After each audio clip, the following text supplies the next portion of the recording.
our next guest understands what it's like to overcome huge hurdles in life.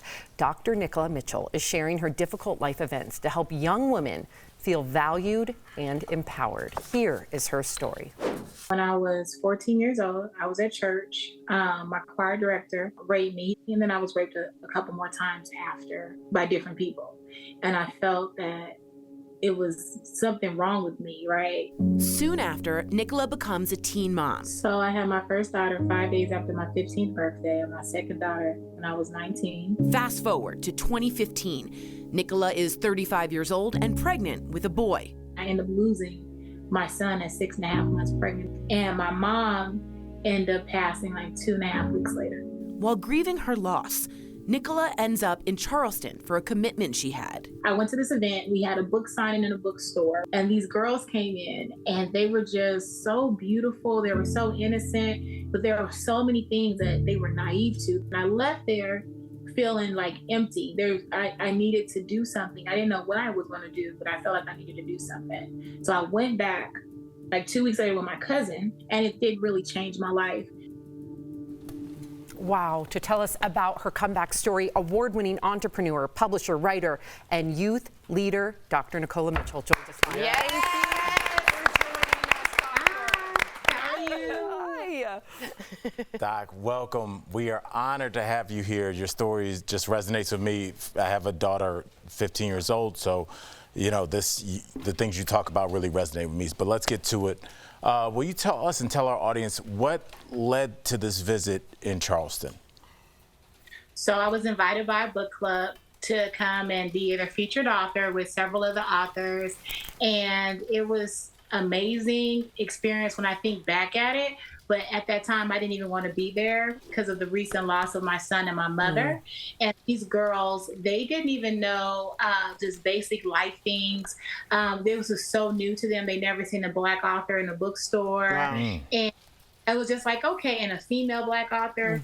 They were so intrigued. So I said, okay, I'm going to come back here and do something for this group of girls. I didn't know what I was doing, but I was going to do something for them.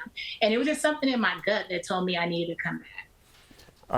Briefly, can you just tell us about this organization? Like, what did you start and what made you go to that book signing? Because I know after losing my mother, I wouldn't want to see anybody or do anything. What pushed you there? My sister pushed me. Yeah. She told me, you made this commitment, you're going to go. And it was a healing retreat at that. And so they were looking for me for motivation to heal them. And in turn, I ended up being healed at the end of it. And so it sparked my organization. It's called Girls Who Brunch Tour. We take girls ages 9 through 17. We give them a girls empowerment conference. We do like a red carpet event. It's like a high-end women's conference. If you can imagine that, we have activations, backdrop, DJs, photographers. Wow. Tatiana. Food. We have food and just so many great things, great, powerful speakers, and just bringing them the who's who of their community, but who's who that looks like them. It's open to all demographic of girls, so it's not just for African-American girls. We bring in girls basically from the sex trade, girls in group homes, girls in foster care, and we put them with girls from a better circumstance. And as of date, we service 38,000 girls worldwide. Wow. That is amazing. I mean, there is something to, if you can see it, you can be it, and you are absolutely shepherding the ability for them to see it. It sounds like starting Girls Who Brunch was your calling, like the calling on your life. Why is it important for you to share your comeback story? So it is really important to share it because they need to see that I've been through everything. I've been raped. They'll say, I was raped. Me too. My mom's gone. Me too. I was beat up. Me too. Right. But I'm here. And if I have went through all those hardships, but I can still come here, I can still be poised, I can still be educated, and I can still create all my dreams, all they have to do is see it, know that somebody loves them, and then they'll believe that they can do it too.